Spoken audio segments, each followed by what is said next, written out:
2026 தேர்தலுக்கான காலம் இது. தேசிய முற்போக்கு திராவிட கழகம் எந்த கூட்டணிக்கு போகுதோ அந்த கூட்டணி தான் ஆட்சி அமைக்கும். அது மாற்று கருத்தே இல்ல. ஏன்னா இன்னைக்கு 2 கூட்டணியுமே சரிசமமா இருக்காங்க. இன்னைக்கு தேமுதிக நிலை எந்த பக்கம் போகுதோ கண்டிப்பா ஏன்னா தேமுதிக என்ற கட்சி கேப்டன் மக்களுக்காக உருவாக்கப்பட்ட கட்சி. இந்த கட்சி கேப்டன் படத்திலே ஒரு பாட்டு இருக்கு, மக்கள் ஒரு புறம் தெய்வம் ஒரு புறம், பக்கம் துணை இருக்க நிற்கும் இருபுறம்னு. கண்டிப்பாக மக்கள் அதில் நீங்கள் உங்களுக்கும் எல்லாருக்கும் ஆர்வம் இருக்கு. ஏன்னா இன்னைக்கு தமிழ்நாட்டில் ஒரே ஒரு பெண் தலைவர், அது யாருன்னா திருமதி பிரேமலதா விஜயகாந்த் மட்டும்தான். இன்னைக்கு எல்லாருமே வேஷ்டி சட்டை போட்டு இருக்க ஆண்கள் தான் நீங்க தலைவர்களா இருக்காங்க. ஆனா சேலை கட்டிட்டு இன்னைக்கு தனியே ஒரு பெண்மணி நம்ம ஜான்சியான திருமதி பிரேமலதா விஜயகாந்த் தான்.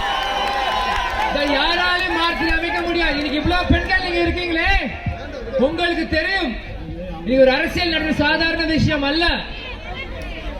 இன்னைக்கு ஒரு கேப்டன் உடல்நிலை சரியில்லாதப்போ கேப்டனையும் பார்த்துட்டு கட்சியும் பார்த்துட்டு இன்னைக்கு எல்லார் வாயிலையும் எல்லா ஊடகங்களையும் எல்லா நிருபர்களும் என்ன சொல்றாங்க, தேமுதிக ஒரு அசைக்க முடியாத சக்தி ஆயிருக்குன்னா அதுக்கு முழுக்க முழுக்க காரணம் திருமதி பிரேமலதா விஜயகாந்த் தான். ஆனால் இந்த இவ்வளவு கஷ்டப்பட நம்ம வெற்றியை ஆக்கணும்னா மக்களாக நீங்கள் முரசுக்கு ஒரு வாய்ப்பு கொடுக்கணும். ஏன் இதை நான் சொல்றேன்னா, வெறும் மக்களுக்கு நல்லது செய்யறது கேப்டன் ஆளு தினந்தோறும் 3000-5000 பேருக்கு சாப்பாடு போடுறது பெரிய விஷயம் இல்ல.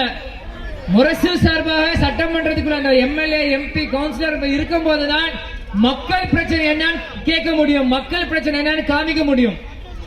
நிச்சயமாக கேப்டன் மக்களுக்காக எல்லாம் செஞ்சார். இன்னைக்கு கேப்டன் எல்லாத்தையும் கேப்டனோட வளர்ப்பு தான் இன்னைக்கு தேசிய முற்போக்கு திராவிட கழகம். பிளே ஸ்டோர் மற்றும் ஆப் ஸ்டோரில் இருந்து பாலிமர் செயலியை QR கோடு மூலம் பதிவிறக்கம் செய்யுங்கள். செய்திகளை உடனுக்குடன் பெறுங்கள்.